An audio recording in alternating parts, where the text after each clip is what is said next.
Okay, I'm back here with my son, Jesse. Hi, Jesse. Hello. We're going to talk about some interesting things here. A lot of what people would call conspiracy theories, which that phrase came from in the 60s from the CIA Yeah. concerning anybody that questioned the narrative of the Kennedy assassination. They made up this phrase, those are conspiracy theorists who think any different than the narrative. And even though Trump didn't release them all, and of course Biden hasn't released all the documents concerning the Kennedy assassination, but enough has been released to know that Lee Harvey Oswald was a CIA operative. He had a handler. It's just crazy stuff. But if you ever said that before, you were a conspiracy theorist. But we'll get into some other things on that. I wanted to start off. Jesse served in the Army and in the Guard and was stationed in southern Iraq. Yep. Right? Yep. And this is where the Euphrates River empties into the Persian Gulf. The Tigris joins beforehand. It starts up in Turkey, goes through Syria, and then Iraq, and then dumps out into the Persian Gulf. And so when we were talking about the Euphrates drying up as a sign of the times, I want to get like your whole perspective about Buka. No, what? Yeah, Camp Buka. Camp Buka. Yep. And what town was it by again? It was by a small town named Qasr. I don't know if I'm pronouncing that, but Umkasr. Okay. Okay. Qasr. That was the port city south of Basrah, which was Basrah. Basrah was the main city. That's that was the just main- a little bit further north. Yeah, that's the one I was trying to think of. Yeah. Basrah. Yep.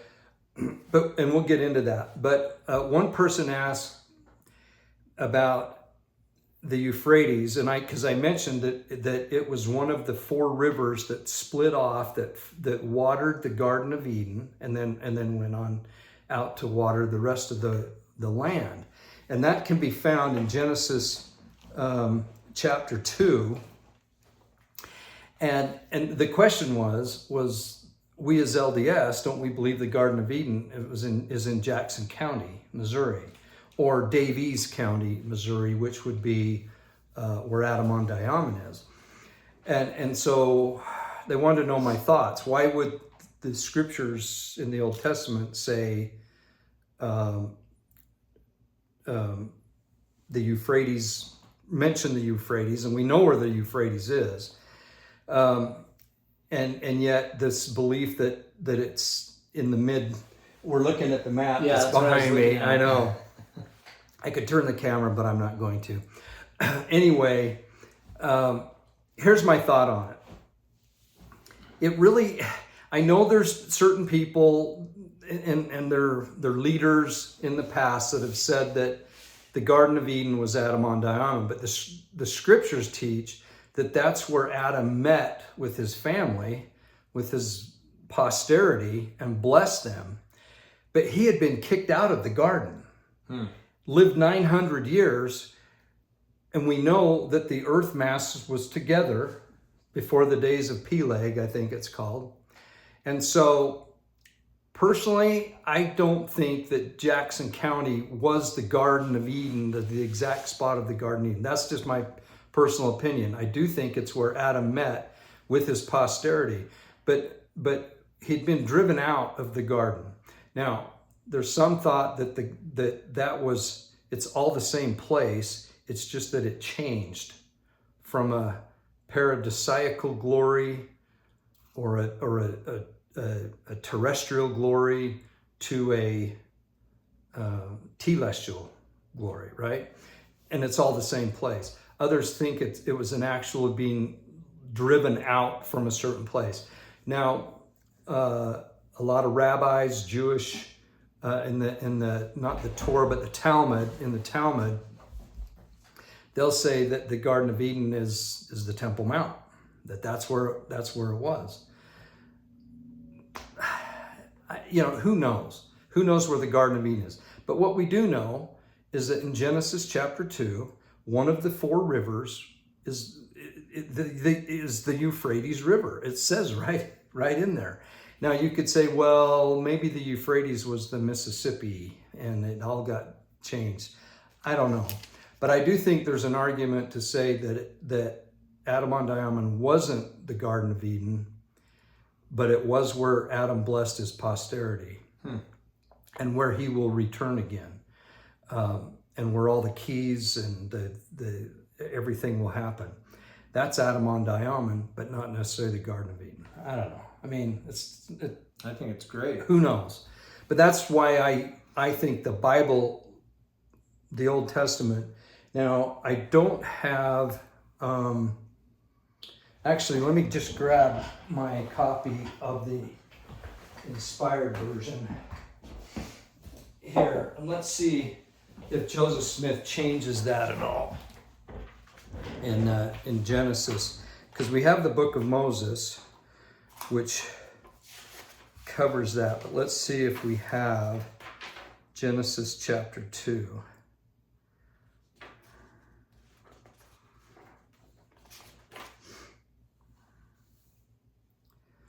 And we're at verse 15. And so the inspired version says this.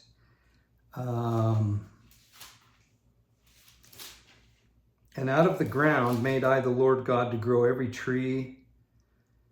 Oh, boy.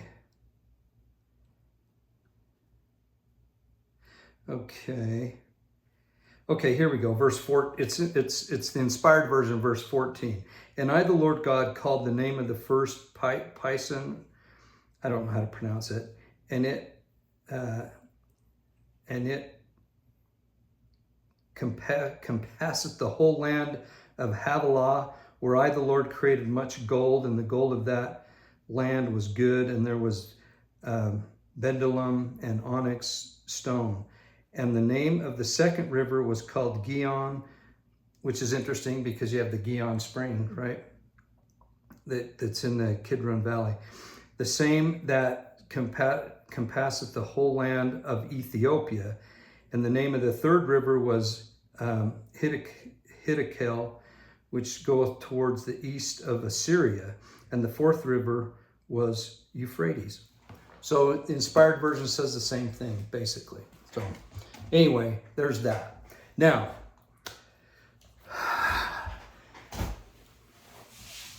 before we get into the Euphrates in Iraq, let's talk about some current events. Let's talk about the fires in Maui. You were just there not too long ago. Yeah, in that city. In that town. Lahaina? No. Lahaina. I can't remember how to pronounce it. And I should know, I was just there. Yeah. What have you heard, studied? What does mainstream media say? Well, mainstream, everybody probably knows that there were high winds from the hurricane. There was a drought or a little bit of dryness going on. Climate change. Climate change the wind caused maybe some power lines to fall, fire that came through, blew through and just burned a perfect section of the city. No fire alarms went off. They interviewed the police chief. That was today or yesterday. And they asked him what? The police chief. Yeah, the man in charge. The same guy who was the police chief in Las Vegas. During that shooting that we never got an explanation for. Somehow, this crazy guy ended up taking cases and cases of weapons and ammunition, and nobody said a word. Yeah. And he gets up there, and it's the same guy. Yep. Who quit in 2021 and left Las Vegas after being there 20 some odd years and went to Maui. How convenient. These aren't, well, not a coincidence. I just don't believe in coincidences.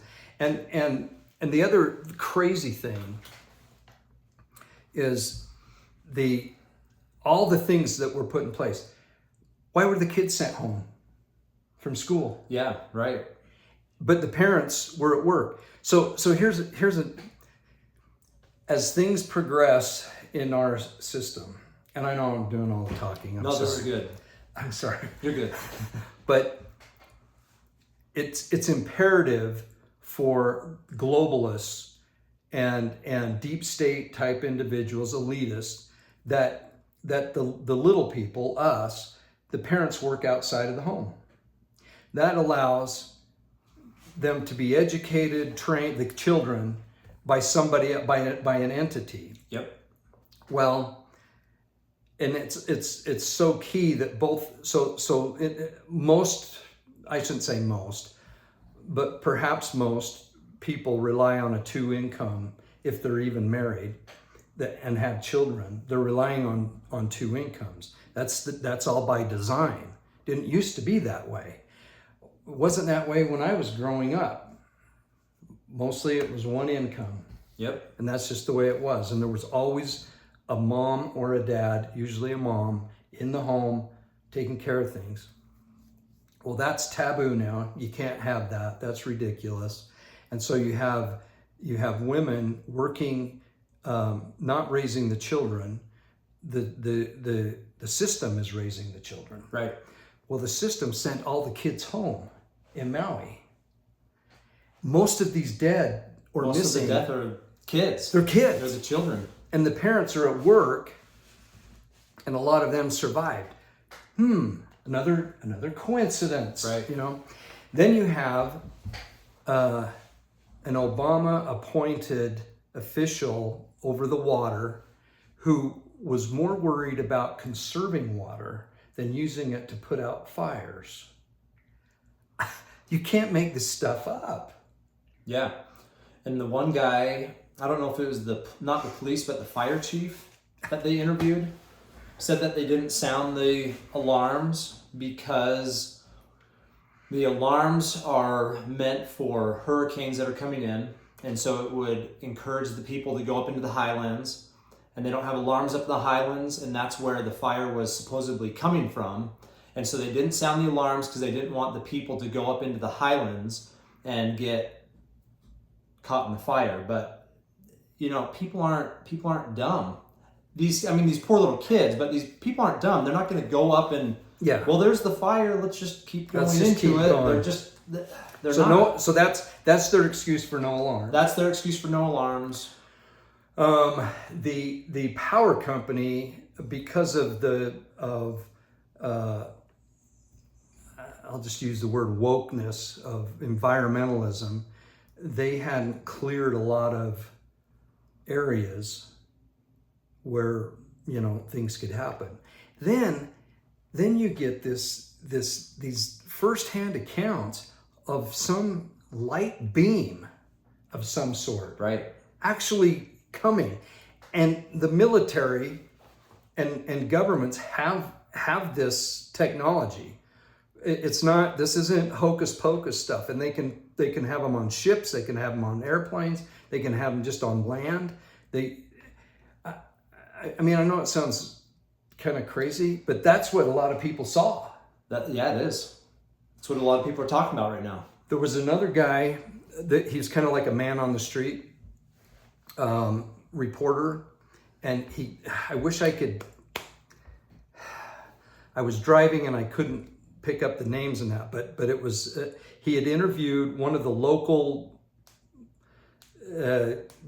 everybody knows kind of guy who was there, who survived, and he said that he knew the fires were about a mile away, and he's downtown. Is it Lanai?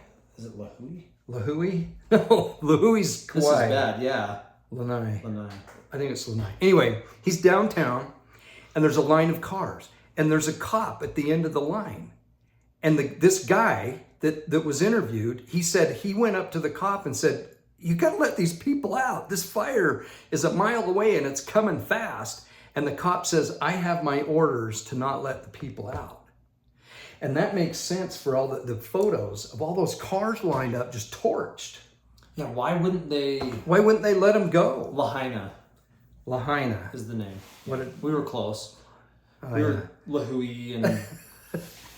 Oh, sorry about that. Lahaina. So this whole thing just reeks.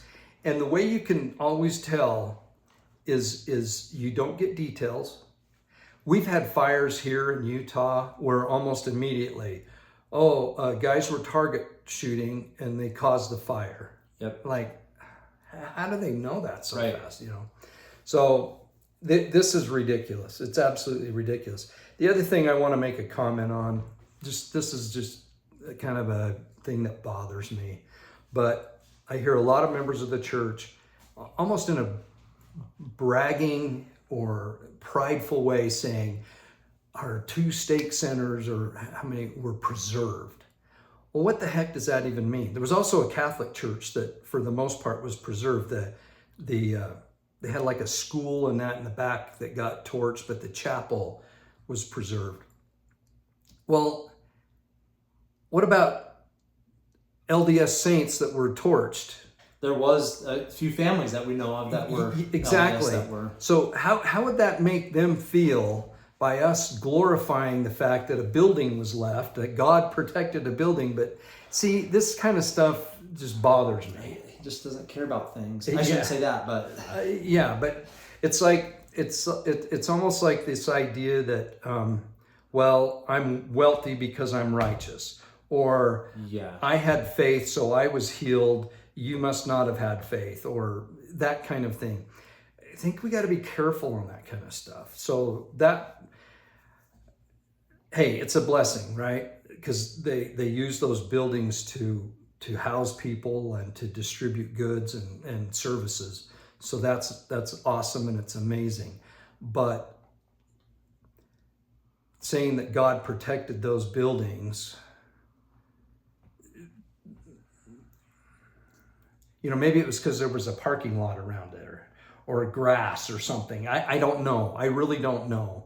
But I just wonder how people feel that had lost family members that were LDS. Would they think, well, God must love this building more than he loves my family because he didn't protect my family? See where I'm going with that? Okay. All right.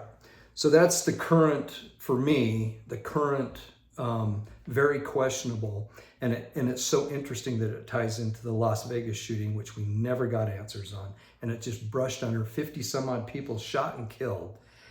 Very strong evidence that there were shooters from other angles. Yeah, even from the helicopters flying around, shooters from those. Exactly. It's just unbelievable. And there was a gal, and I can't remember her name. I think it was Laura something, who did some great investigation on that, and she got banned off everything. Yeah. Every social media, everything. She got put in the doghouse over just that. And so who knows where this video will go, because we're talking about something that you're not supposed to say anything other than the narrative. And the narrative is, well, we really don't know. These are possibilities. And they say, well, the death toll might rise to a couple of hundred, but there's like 1,500 people that are unaccounted for. What? I don't know. They're just gone. They're gone. Well, I think it's easy. I guess the only thing I would say to everybody is don't just push away the conspiracy side. You don't need to accept it, but at least look at some of the evidence and just be open to the idea. But once you go down the rabbit hole, once your eyes are kind of open to the evil that's in the world, and we read about that all throughout the Book of Mormon, the conspiring men, it's horrible, and they target women and children. And it's interesting to me that in this case, it's a lot of the children. If you look at it like we do, they were almost a sacrifice for this land, for these people that want it. It's a land grab. Oh, I'm so glad you brought that up, because even the governor, he said, we're going to make sure that Hawaii purchases this land. They're already talking about buying the land. So out-of-staters don't get it. I'm Yeah. like, There was this man interviewing people on the street, and there were realtors already walking around offering to buy the land from families to, yeah, I mean, I'm sure they doll it up that this is to help your family in this distressed time, and it is not good. It is not good. not good. I mean, we had several train wrecks that wiped out whole cities, towns, you know. We've had food processing plants, many of them torched, burned to Thousands the ground. of them. Thousands. It's crazy. Yeah, thousands. And it doesn't even hardly make the news anymore. Right. We've had cattle and chickens and just wiped out, you know. Yep. Okay.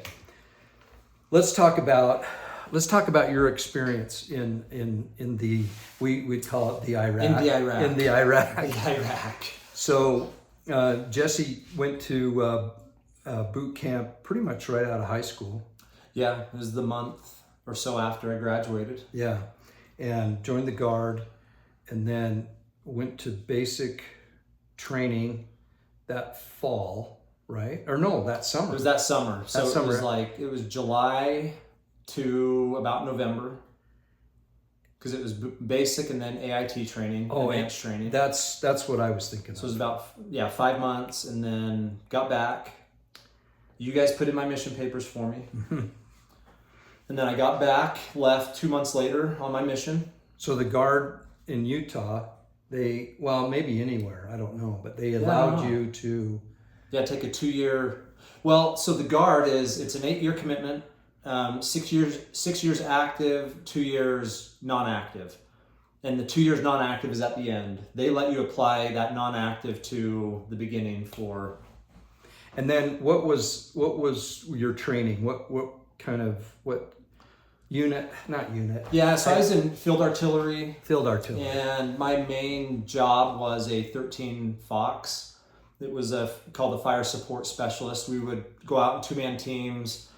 We would find whatever the target was, and we would call in for artillery rounds on that. And so we would adjust the rounds. Is that the paint the target? Paint the target. Yep. Well, kind of. Because painting the target is largely for airstrikes from jets. We didn't deal with that. You didn't do that. Just strictly artillery. On the ground. Yeah. And so we would give the coordinates, and then once the strikes came in, we would then adjust the coordinates based on whatever the target was and where they were moving. We didn't do that much in Iraq because everything's flat. There's not a lot of topography other than just level. So the scope of work is far different than what we were trained for. Yeah, and you did some training in Texas, right, after your mission? I went to El Paso, and there's a camp outside of it called Camp McGregor, and that's where we do most of our training. And that was to get you ready just for that? Just for Iraq. Yeah. So we did what year? training. What year are we talking about here? The mission was 05. My LDS mission was 05 to 07. I got back January, left that summer to Iraq, so that would have been 07 to 08 that I was in Iraq. So was George W. Bush the president? I think he was. He was the president. No, or was it? I think was it Obama? Was it Obama then? I don't know. Can't remember now. I don't remember. So you get deployed as this unit from Utah. It's not a unit. What's it? Yeah, we called it a unit. Did you? Okay. Yeah. And you get deployed to go to southern Iraq as a whole group. Yep. You fly out of Utah, and your commitment's about a year, isn't it? Yeah, it was a year total. It was a couple months of training in Texas, and then we finished the year in Iraq. So it was 10 months or so, and then you got one time to come home. Yeah, for 2 weeks of leave. 2 weeks, which was great. Yeah. So, what kind of assignment did you have there? What did you learn about the Sunnis and the Shiites and the land, and how hot did it get? And Did you get to see the Persian Gulf? Did you were you there? Yeah. So when I first joined, I think like most people at that time, we were pretty gung ho to fight and so to go to war. 9/11 had been a few years before, probably quite a few actually. But the war was still. But everything was still going, and it was like.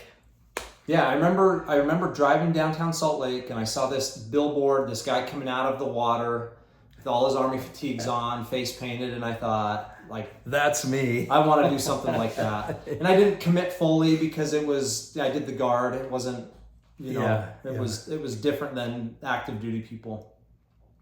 But we got deployed pretty quickly. We weren't told what our mission was, even when we got into Kuwait. So we go to training in Texas, flew out to Kuwait a few months later, and we weren't told what our training was, what our mission was going to be. Everything had to be pretty hush-hush because we could still call home pretty regularly. And so we weren't told until maybe a few weeks before we left Kuwait and went into Iraq. They obviously knew where we were going. We just weren't told. So our mission, there was an outdoor prison that was set up in southern Iraq. I can find it on a map, and I wish I could do something on the screen here to zoom in and show you. We were right next to a small city called Qasr, and it was the port city. It was the very end of the Euphrates River. That's where the Euphrates River came right out into the sea there. Was it much of a river at that point when you were there? It was so built up into the port that you just couldn't really tell. Yeah, it's kind of like being back east in New York and stuff. It's like, where's the river and where's the ocean and how does it all?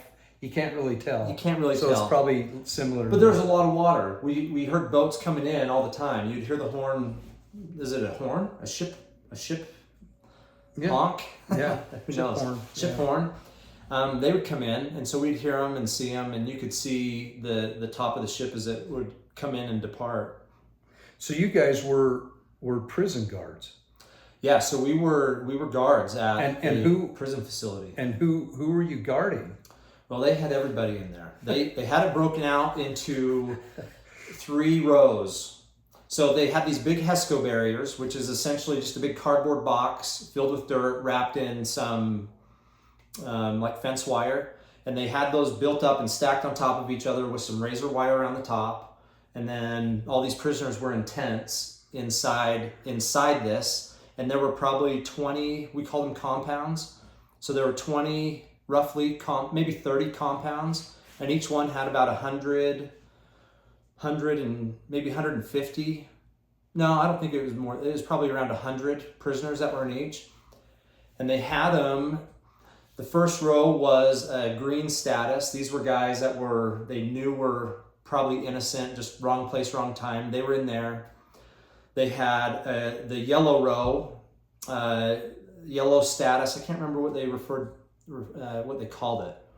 But those were guys that were somewhat involved, maybe had family that were involved, but didn't actually commit the crime themselves. And then those that were in the red row, they were the guys that were not good dudes. They hated us.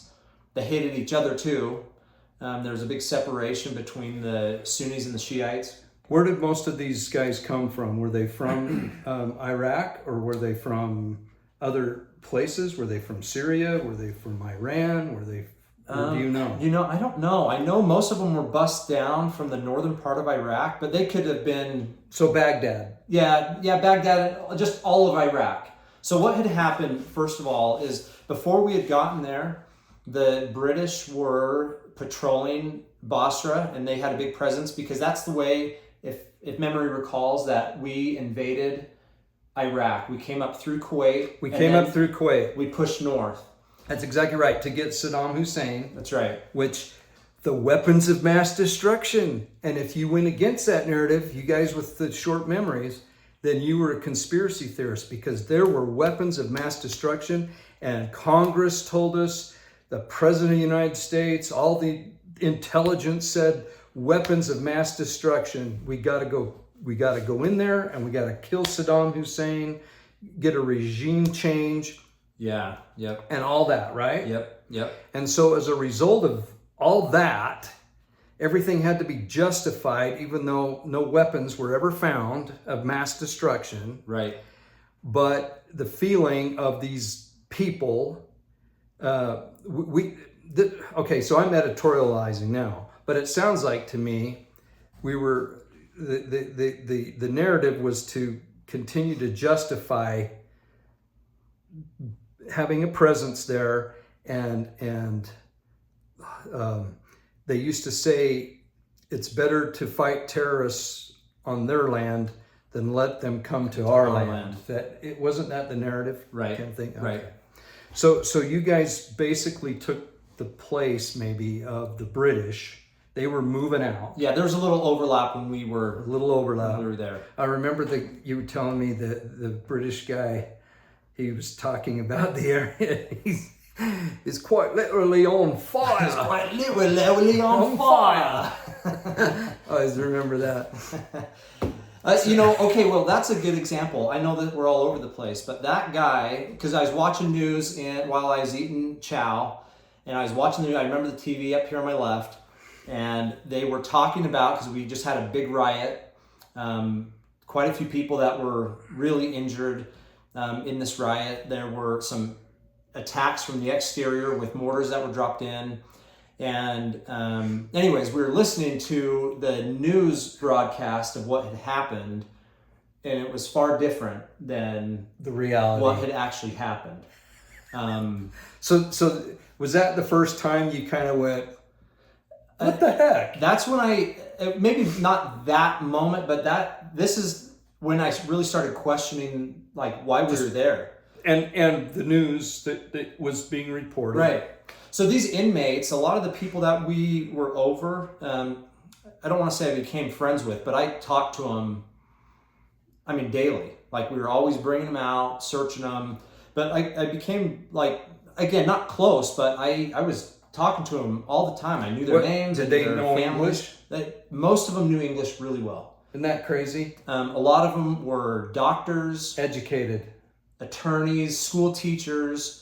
They had families. They got rounded up. So this is what really started getting me to question. So sometimes their families would come and visit, and you get these poor people coming in, their wives, and they'd have these cute kids. And they'd come in and they'd get a C, and this is only for those that were in the green status compounds. And they would see them, and they'd be hugging their mom and their dad. And, when I was first over there, I was thinking, like, yeah, I'm ready to fight. I'm wanting to, do whatever I needed to do. I was ready to be a team player. And I started seeing these families, and I'm like, there's a lot of good people here. There's crap. There's some horrible people. And we see that, but I'm like, there's horrible people in the United States. There's horrible people everywhere. But there were so many good people there, talking to them that celebrated holidays. They went to movies with their family. They had barbecues. And so talking with some of these prisoners and letting them reminisce about their lives, and yet they're stuck in a prison in their own country, guarded by these soldiers from a different country. I was just like, what are we doing here? And so I started to ask, I started to question, and not question in a bad way, but I'd question my leadership. Help me understand what I'm doing, and I can do a much better job at what I'm doing. But if I just get the same fluffy answer that a lot of how they're telling about the fire right now, it's just kind of like a bland something. They just say something. Yep. It just never did it for me. And so I just started really digging in and wanting to understand. And people don't like this comment, but I took something, they call it the red pill. It's from The Matrix. Oh, yeah. And the guy takes a red pill, he can see things clearly. Yeah. And I felt like that's what happened to me, and my whole view changed. I remember writing a paper on the Twin Towers for school. I failed that class because they didn't like They didn't like my analysis of what The tower's coming down. of the towers coming down and how the public school system. I failed that writing that paper because of what I looked into that. Anyways, it's Well, a friend of mine that I did a video with a little bit ago, he has a YouTube channel called It's a Bountiful Life. He lives in Bountiful, Utah, but he has done this very thing, but in a totally unrelated way, just by watching, viewing, and then all of a sudden a light bulb came on. That's what happened with me. I didn't have the military experience, and we're going to get more into what you did, but it's really something. Once you take that pill, you can't unsee things in any other way. You can see it in, okay, so this Barbie movie that's out right now, I haven't seen it, but I highly recommend going on to Jonathan Cahn's YouTube channel. He does about a half-hour video just on that movie and all the things that it's portraying. And I know if I went to it, even without going or listening to Jonathan Cahn, I would pick up on those things, just boom, boom, boom. You can see the narrative when they're trying to program something. On mainstream news, you get these talking points, and every single newscast has the talking points. Yep. And you know that that's the narrative. The CIA controls a lot of things in the media, with Hollywood, and this has been going on for forever. Not forever, for many, many, many years. And for me, when I was younger, I was busy making a living, raising family, while Sue raised the family. I brought home some money. You were an absent father. I was an absent father. And that's why I have a problem. But it's hard. It's hard, I think. When 9/11 happened, I thought, I just watched the news and I just thought what everybody, what was being reported. And since we've been had, in my opinion, on that whole thing. So I can see why you got in trouble, or not in trouble, why you got a bad grade, because you went against the narrative, but it was based on your studies. That's another huge, and think of the lives lost. And we're just lied to about the whole thing, And people that brought it up early on were just touted as crazy.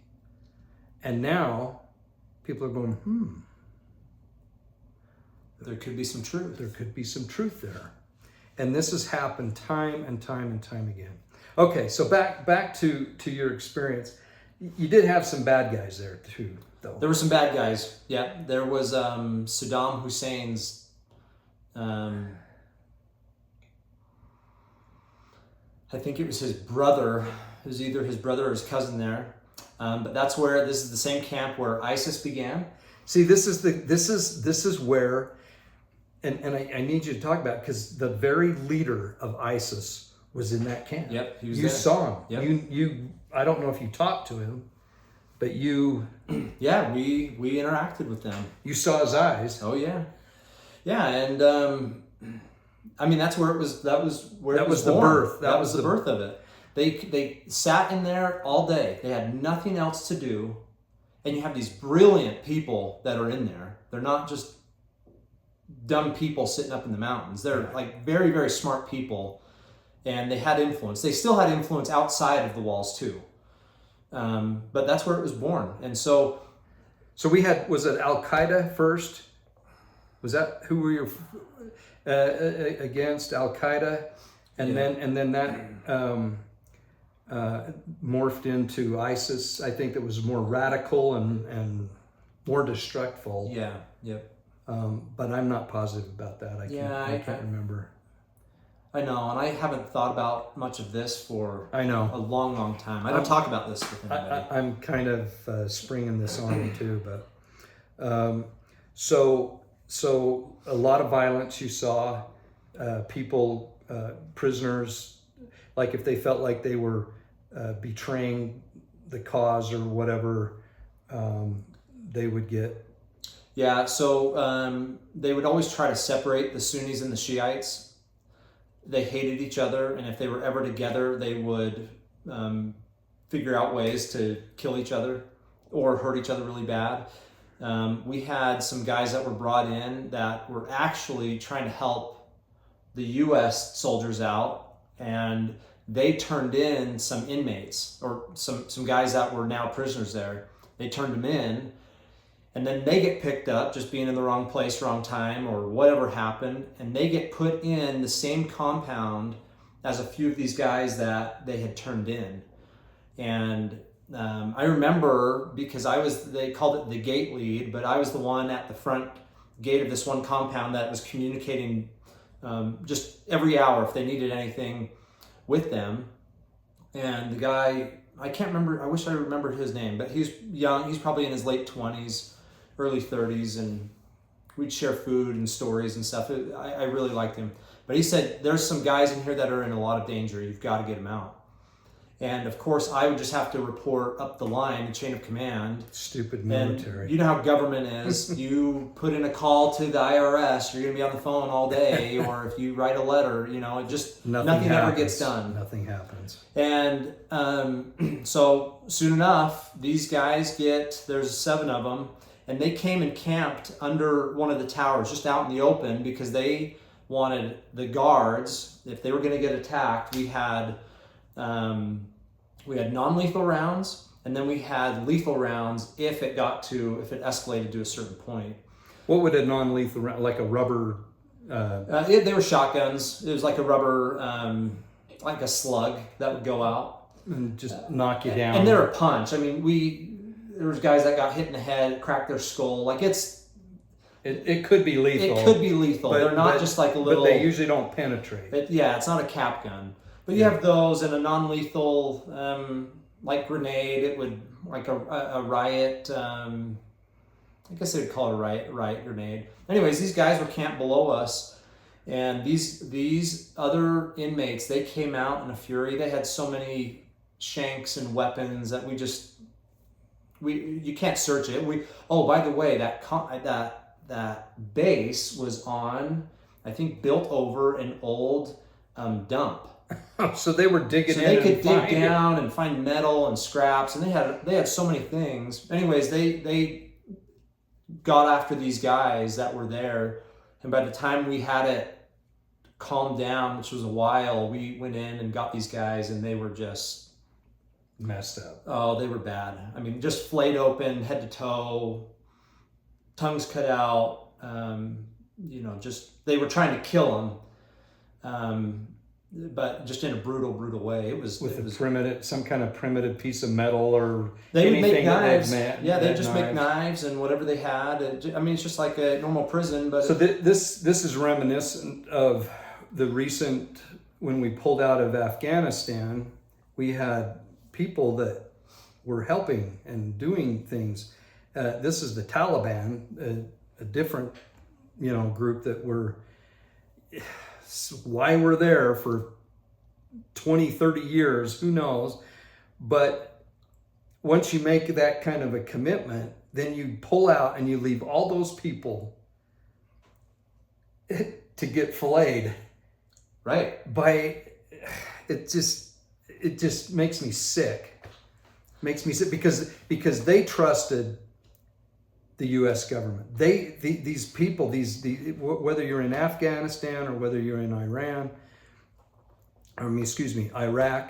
whether you're in these places, they were trusting, and then just like that, Well, and we were told, just like probably they were, is that our purpose was to bring stability to the land. Yeah. Was to bring safety to the people, and every normal person wants that. For sure. You said they were families. They're no different than our families. They love each other. They children, mom and dad.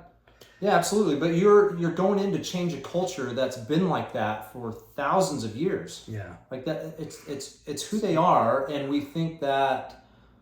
Anyways, we don't need to get into that. But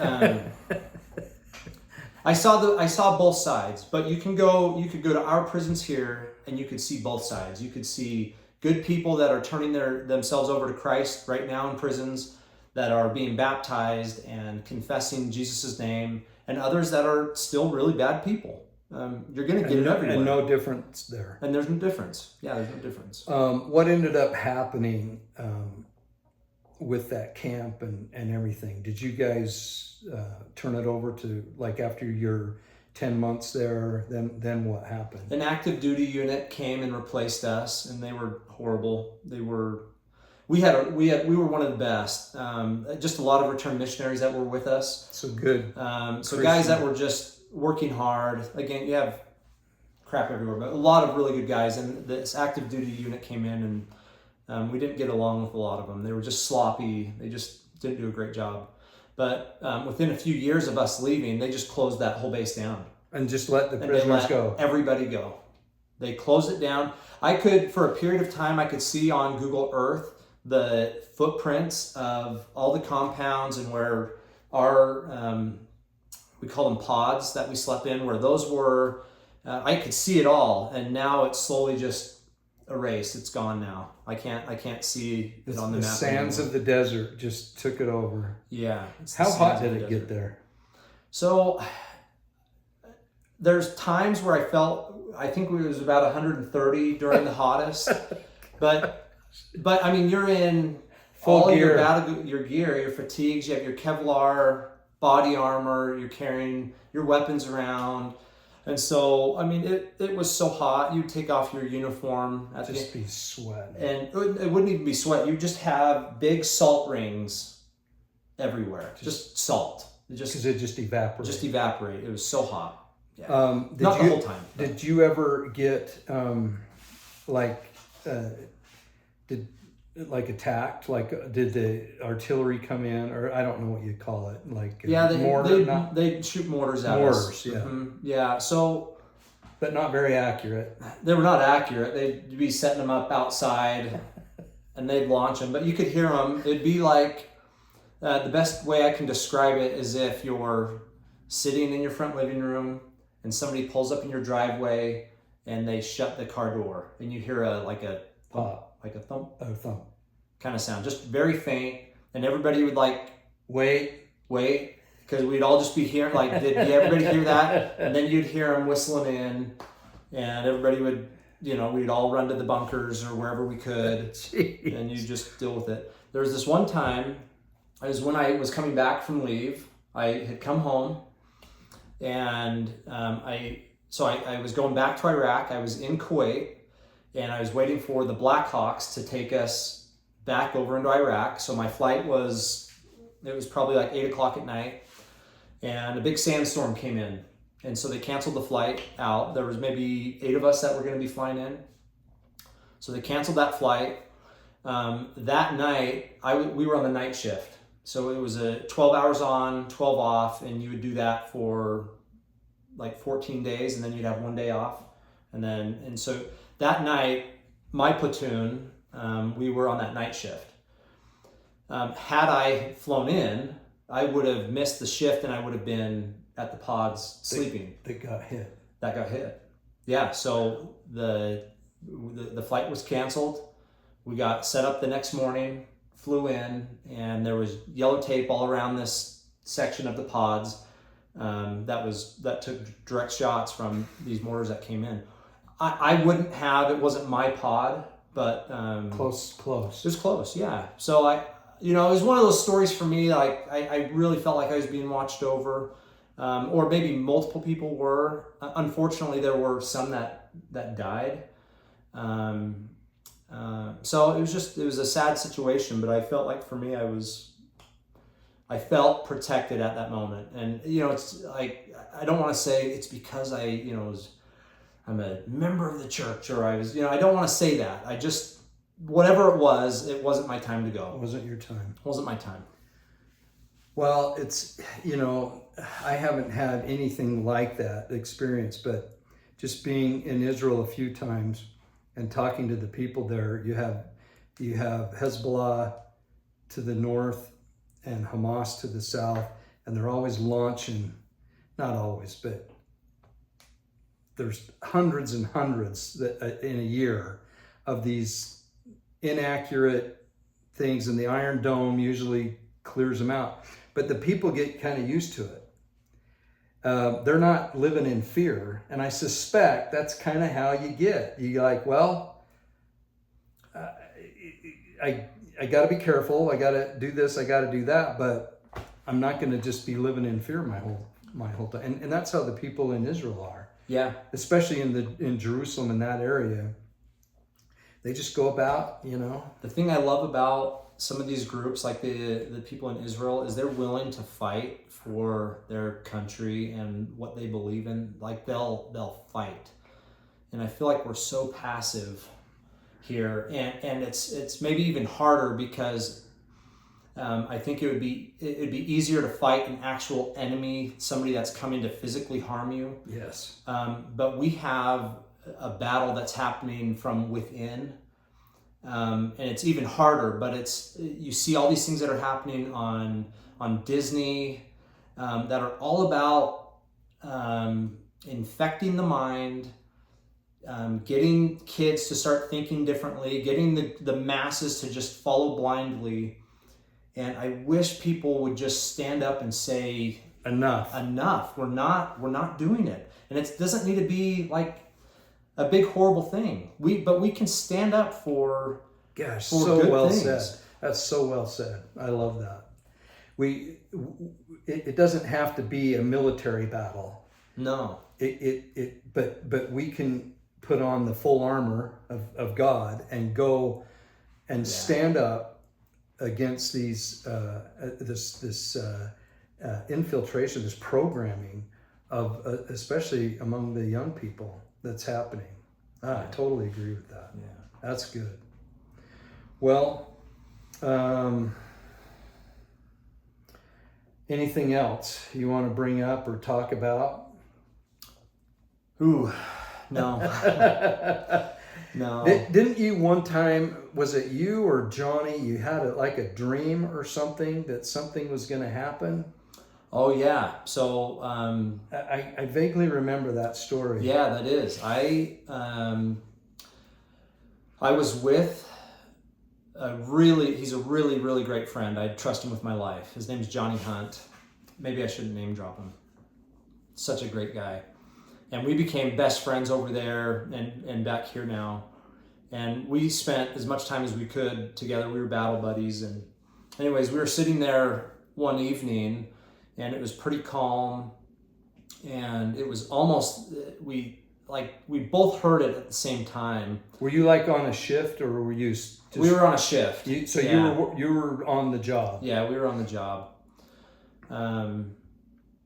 And, I sometimes feel maybe not embarrassed talking about what we did because you hear these guys that go over and they're kicking in doors and clearing rooms. They're clearing rooms and that's the real soldier experience. So ours was quite a bit different.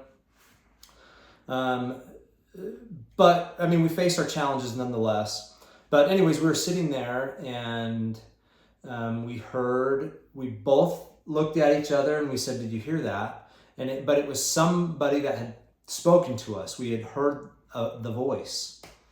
And it was just saying to get ready, that something's going to happen. Be on your toes, essentially. And we both looked at each other and I said, "Did you hear that?" And he's like, "I did."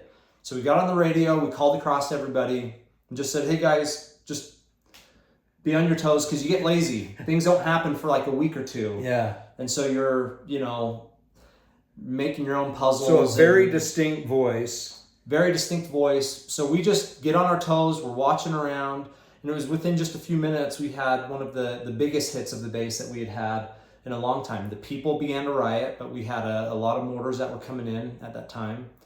And it was, it happens all pretty quick, but it was definitely chaotic at that time. And anyways, Johnny and I, we just felt like we were... warned, protected. Warned, watched over, protected. I've got to say this though, because I've been battling with this mentally for a little while. I think other people outside of just our religion, I know that they also can have those warnings and those inspirations. And so I know, like, maybe what we were doing over there wasn't the right thing as a government, but I know God still cared about all of us individually, and even some of the good people that were in there. And not that he always protects the good people physically, but I know that he warns us all, and he was warning, get ready. Yeah, he just he warns everybody. He loves everybody. So cool. Well, I think we'll wrap this video up. Hope you've enjoyed this. This has been really fun for me.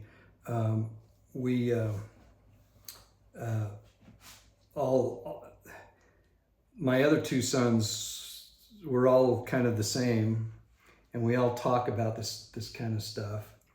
Not that we're all identical, and I'm probably the latest to kind of figure things out. Jesse had this kind of figured out, and I was like, the old man saying, yeah, you're nuts. That's, the towers came down, and it was the radical people. I can't even say the name or I'll get in trouble, but radical element of a certain group of people that caused all this and did everything. And Jesse was patient with me and some other individuals that kind of just said, yeah, okay, Dad, whatever, and it just took some time. But once the light bulb goes on, like we talked about earlier, you see the pattern in so many different things. And as soon as there's a narrative, you go, we're being lied to. We're being lied to. Yeah, I see it. Mm-hmm. So we're, part of the purpose of this channel is to prepare ourselves and others for the second coming of Christ, to be ready, to be humble, repentive, service-oriented, looking for the signs, and doing all those things. And I think one of the signs is to look for fraud, look for a fraudulent narrative, and I just think it's imperative that we get those special glasses that you can put on, and all of a sudden you can read what the real message is. Or you can take that pill and go, I know what's going on. I know what they're trying to do. This is how I have felt about the jab. That as soon as that came out, and the narrative and the pressure, I was just watching the news tonight, just a little clip. And the most important thing that they said for getting ready for school this year is to have your kids jabbed. Get the pokety poke. Get the pokety poke. That was the most important thing. Not, make sure that they're safe and that they have reflective shoes on or something if they're going early in the morning. I don't know, just whatever. But that was the key thing. So that narrative is just getting pushed and pushed and pushed.